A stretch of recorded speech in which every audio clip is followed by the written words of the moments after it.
Hello friends, welcome to Katiya DK education point. I am Divya और आज हमारी ईवीएस पेडागोजी की क्लास है। ये क्लास आपकी सीटेट पेपर 1 के लिए है। तो चलिए क्लास को शुरू करते हैं। आज हमारा टॉपिक नंबर सेकंड है, ईवीएस का महत्व और एकीकृत ईवीएस। आज हम ये वाला टॉपिक पढ़ने वाले हैं। तो चलिए क्लास को शुरू करते हैं। सबसे पहले तो हम ये जाने कि जो पर्यावरण शिक्षा है उसकी प्रकृति कैसी है। जो पर्यावरण की शिक्षा है उसका नेचर कैसा है ना बेटा। तो इसका नेचर कैसा है, एकीकृत है। जो ईवीएस है वो क्या है, उसका नेचर एकीकृत है बेटा। उसमें क्या होता है, अन्य विषयों का भी आपको ज्ञान मिलता है। जब आप ईवीएस पढ़ते तो आप सिर्फ ईवीएस ही नहीं पढ़ते, उसके साथ आप साइंस भी पढ़ते हैं, सोशल साइंस भी पढ़ते हैं, है ना।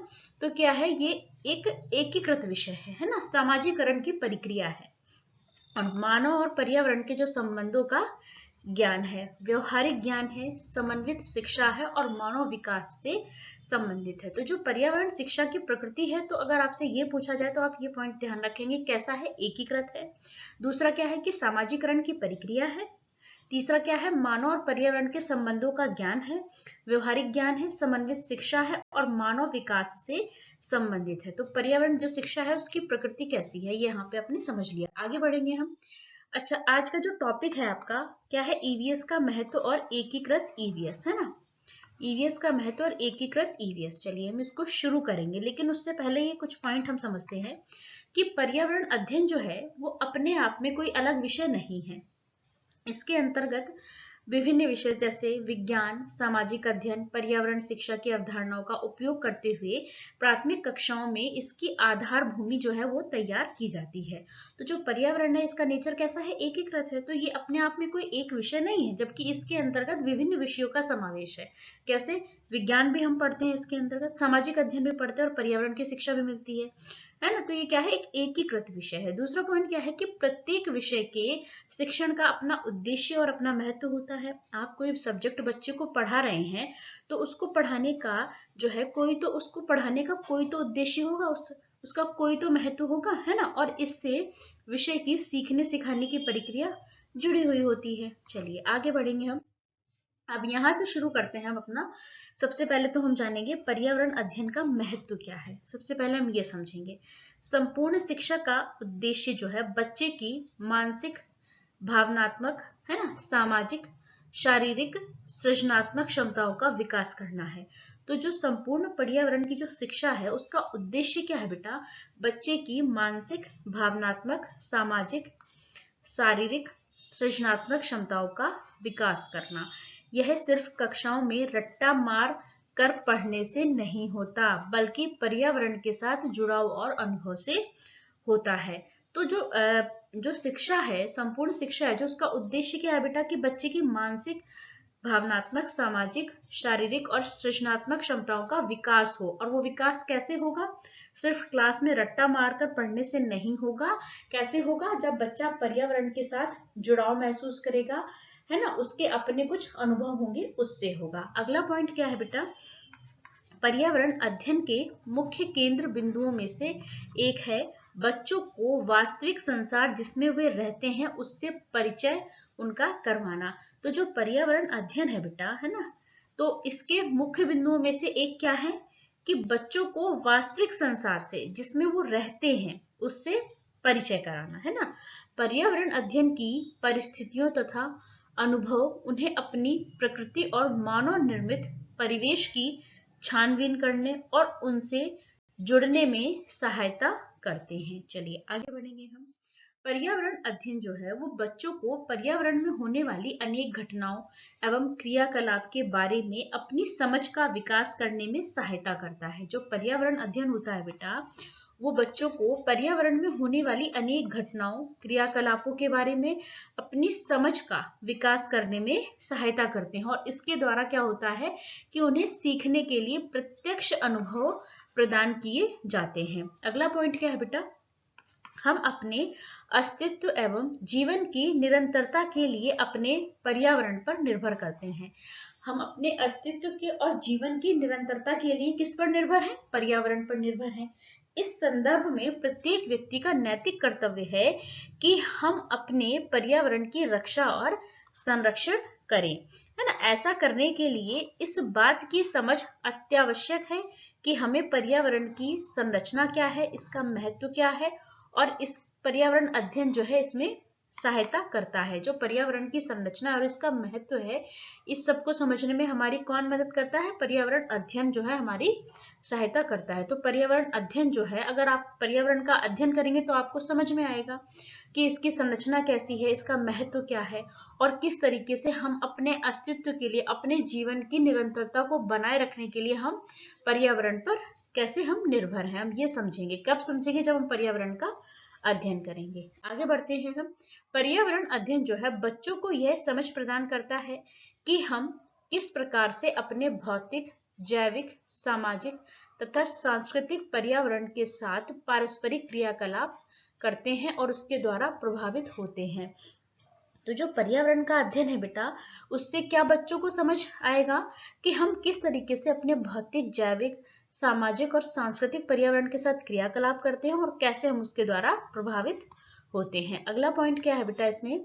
पर्यावरण अध्ययन का मुख्य लक्ष्य है कि बच्चों को इसे योग्य बनाना ताकि वह पर्यावरण से संबंधित सभी मुद्दों को जान सके और संबंधित समस्याओं का हल करने में भी सक्षम हो सके। तो जो पर्यावरण अध्ययन है उसका मुख्य लक्ष्य क्या है बेटा? कि आप बच्चे को इस योग्य बनाएं कि वो पर्यावरण से संबंधित सभी मुद्दों को जाने, उसको समझे और जो भी समस्याएं हैं उसको हल करने के योग्य बन सके। आगे बढ़ेंगे हम। पर्यावरण अध्ययन शिक्षण अधिगम प्रक्रिया को सरल और सुविधाजनक बनाने में सहायक है ना? क्योंकि यह करके सीखने पर बल देता है। तो जो पर्यावरण अध्ययन है बेटा, वो शिक्षण अधिगम प्रक्रिया को सरल बनाता है और सुविधाजनक बनाता है, और ये करके सीखने पर बल देता है। कैसे सीखने पर बल देता है? रटने पर नहीं, कैसे? करके सीखने पर बल देता है। यह बच्चों को कक्षा में सकारात्मक माहौल प्रदान करता है और सीखने के लिए क्या करता है? बच्चों को प्रेरित करता है सीखने के लिए। आगे क्या दे रखा है इसमें? पर्यावरण अध्ययन जो है बेटा, पाठ्यक्रम में हाथों से काम करने के महत्व और विरासत में प्राप्त शिल्प परंपराओं को प्रोत्साहित करने की जरूरत पर बल देता है। पर्यावरण अध्ययन जो है एनसीएफ 2005 की चिंताओं में से एक को कम करने में भी मदद करता है। किसको? पाठ्यक्रम के बोझ को घटाने में मदद करता है। आगे क्या दे रखा है? इसके अध्ययन से बच्चे गहनता से सोचना सीखते हैं और अपने अनुभवों का विश्लेषण करते हैं। चलिए आगे बढ़ेंगे हम।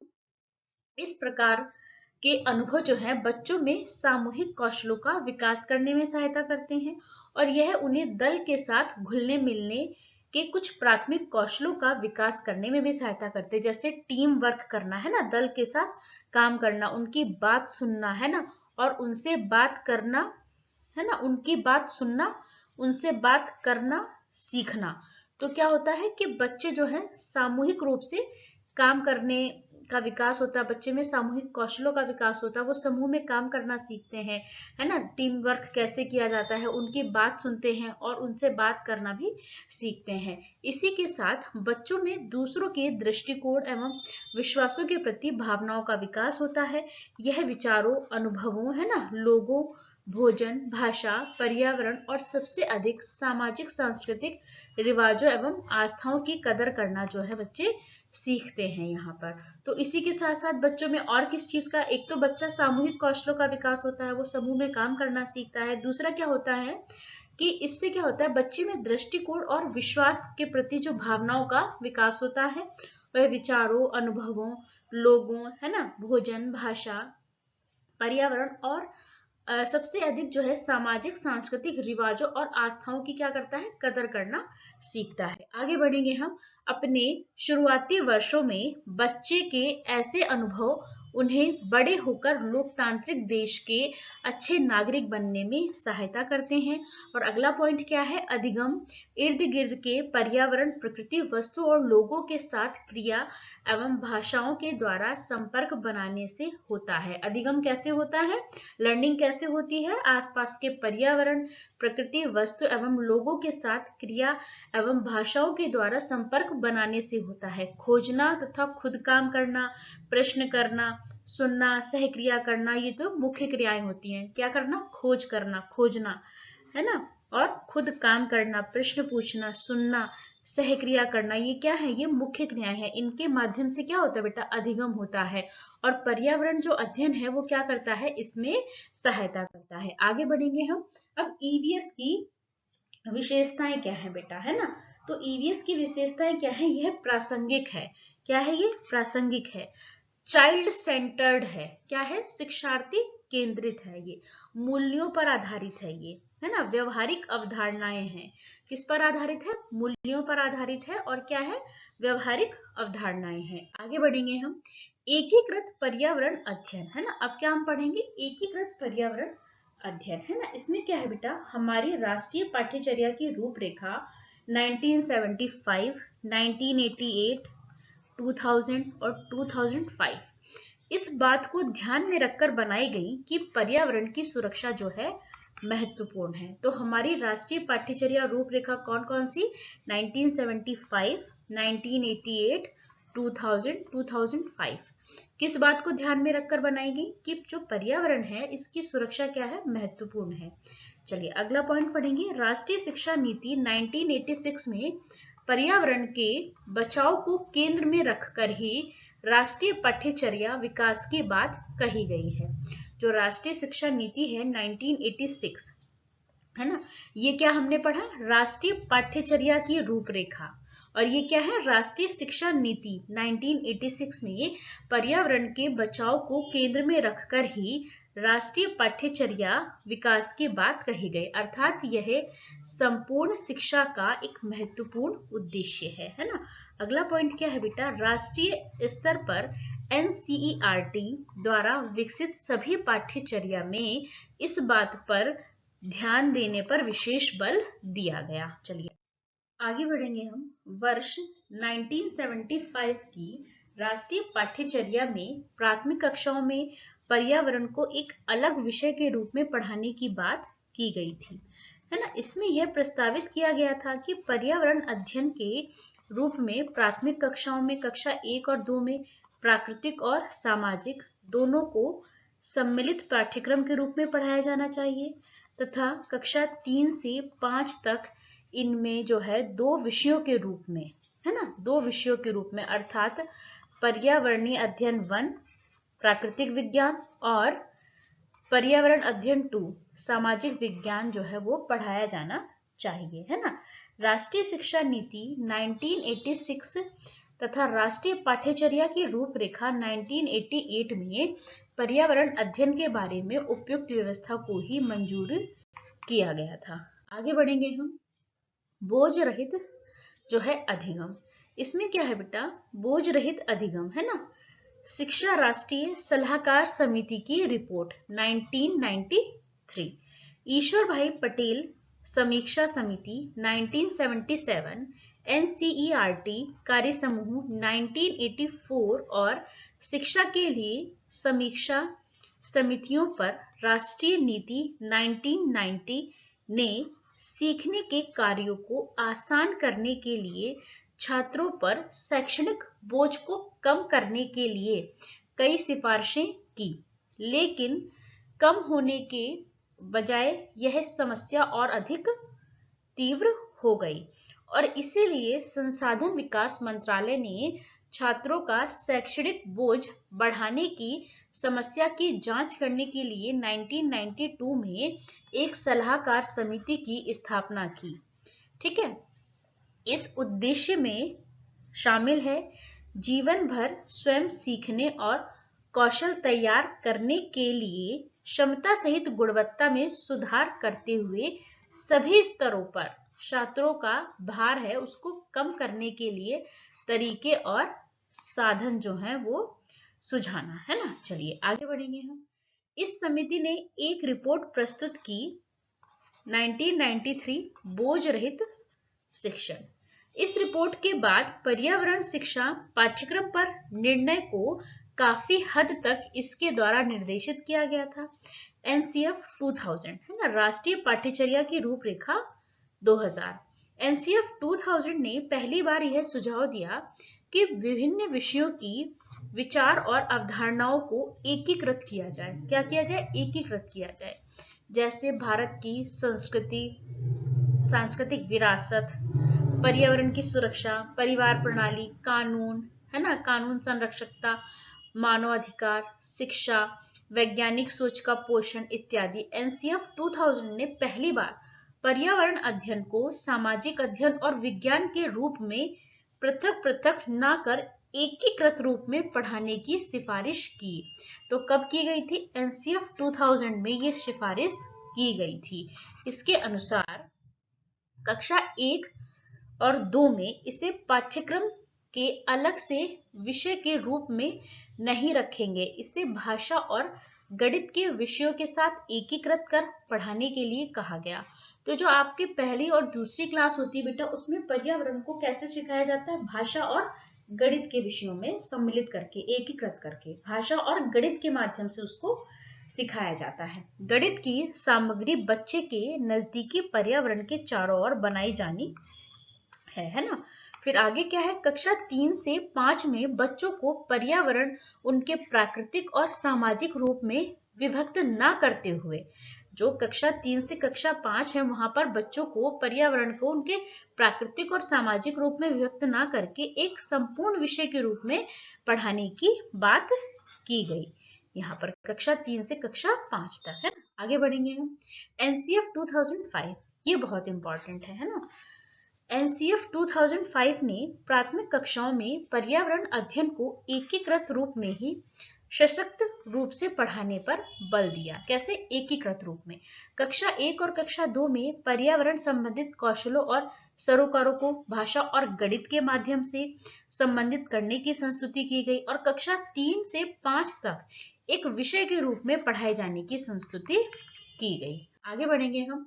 पर्यावरण को एकीकृत करने की आवश्यकता। ऐसा माना जाता है कि अब पर्यावरण को एकीकृत क्यों किया गया बेटा? एकीकृत करने की जरूरत क्या थी? क्यों कहा गया कि पर्यावरण को एकीकृत करके पढ़ाया जाए, है ना? उसमें विज्ञान और सामाजिक अध्ययन को इंटीग्रेट करके पढ़ाया जाए। ऐसा क्यों? क्या जरूरत थी उसकी, है ना? ऐसा माना जाता है कि बच्चे टुकड़े टुकड़े में खंडित बातों की वजह संपूर्णता में बातों को आसानी से समझते हैं। जैसे बच्चा पेड़ को एक संपूर्ण पेड़ के रूप में पहचानता है। आपने बच्चे को पेड़ दिखाया तो वो उसे क्या कहेगा? वो उसको संपूर्ण पूरे पेड़ को देखेगा, है ना? उसको पार्ट में नहीं बताएगा आपको वो, है ना? तो क्या है कि बच्चा पेड़ को एक संपूर्ण पेड़ के रूप में पहचानता है। वह पेड़ों को, है ना, घर का पेड़ या बाहर का पेड़ के रूप में नहीं पहचानता है। वह मूर्त बातों को ही देखता है। ऐसे में हम यदि उसे अमूर्त और अनुभव से परे की बात बताने लगेंगे तो वह उन्हें अपने अनुभव से नहीं जोड़ पाएगा। आपने बच्चे को पेड़ दिखाया, है ना, तो वो उसको क्या कहेगा? वो उसको पूरा पेड़ देखेगा, वो, है ना, और कुछ नहीं वो देखेगा, है ना, वो उसको संपूर्ण पेड़ देखेगा। अब आप कहने लगो कि ये तना है, ये पत्ती है, ऐसे नहीं, वो पूरे को क्या कहेगा? वो पेड़ है ये, है ना, संपूर्ण रूप में देखेगा उसको, है ना। तो आप बच्चे को उसके अनुभव से जोड़ के सिखाएंगे तभी तो वो समझेगा, है ना। जो अमूर्त चीजें हैं, जो उसके अनुभव से परे हैं, अगर आप वो बात बताने रहेंगे तो बच्चा कभी भी उन्हें अपने अनुभव से उन्हें नहीं जोड़ेगा, सूचनाओं को रटने लगेगा और पर्यावरण के प्रति क्या होगा? सार्थक समझ जो है वो विकसित नहीं कर पाएगा। अगर आप बच्चे को अमूर्त और अनुभव से परे की बात बताने लगेंगे तो बच्चा कभी भी उसको अपने वास्तविक जीवन के अनुभव से तो रिलेट नहीं कर पाएगा। फिर क्या होगा? वो क्या करने लगेगा? वो सूचनाओं को रटने लगेगा।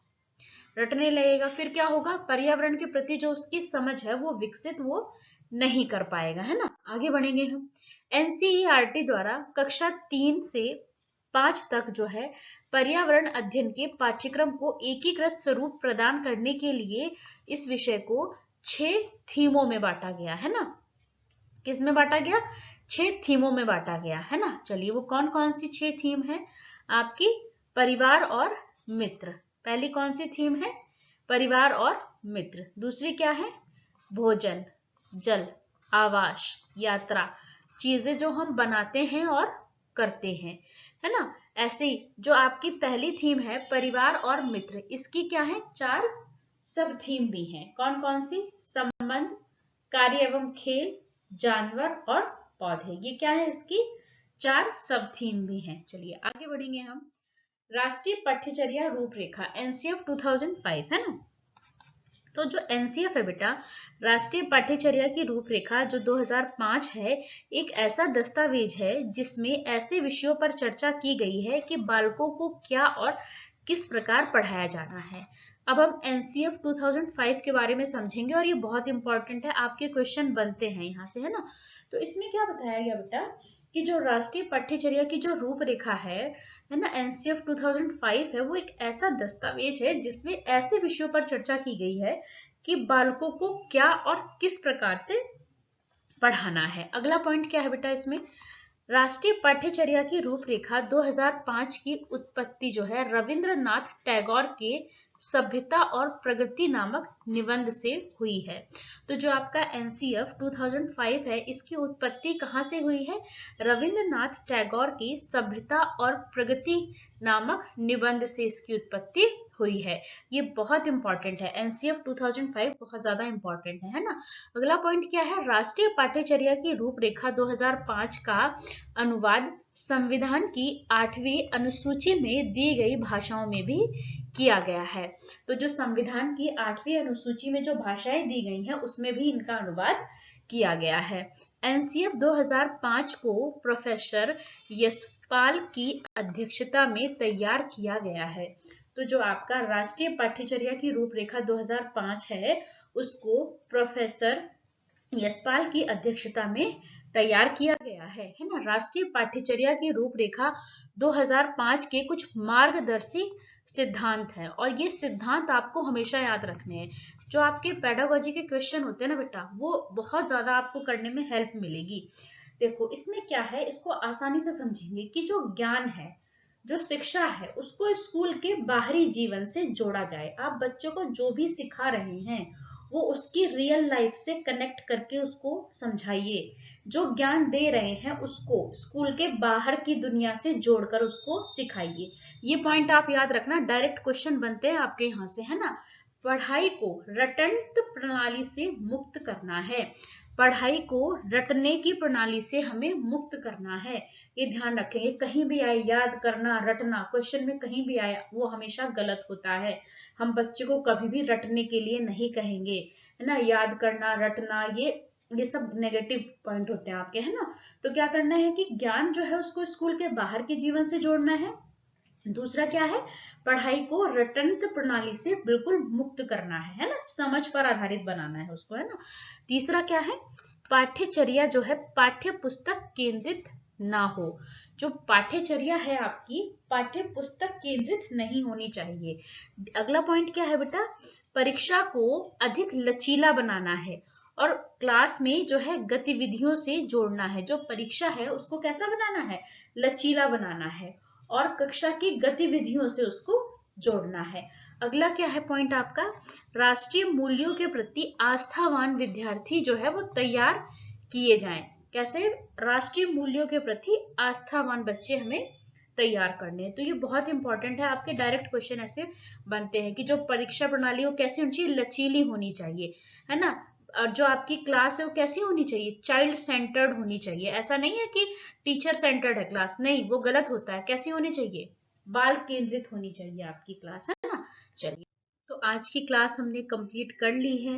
आज जो हमारा सेकंड टॉपिक था, आज हमने उसको बहुत अच्छे से समझा है और इसमें आपको थोड़ा सा बोरिंग लगेगा लेकिन आपको ये समझना है ना। जो पेडागोजी है उसको बहुत अच्छे से समझना क्योंकि यहाँ से आपके क्वेश्चन बनते हैं, है ना। तो चलिए, वीडियो अच्छी लगी तो लाइक करें, शेयर करें, चैनल को सब्सक्राइब करें। Thanks for watching this video.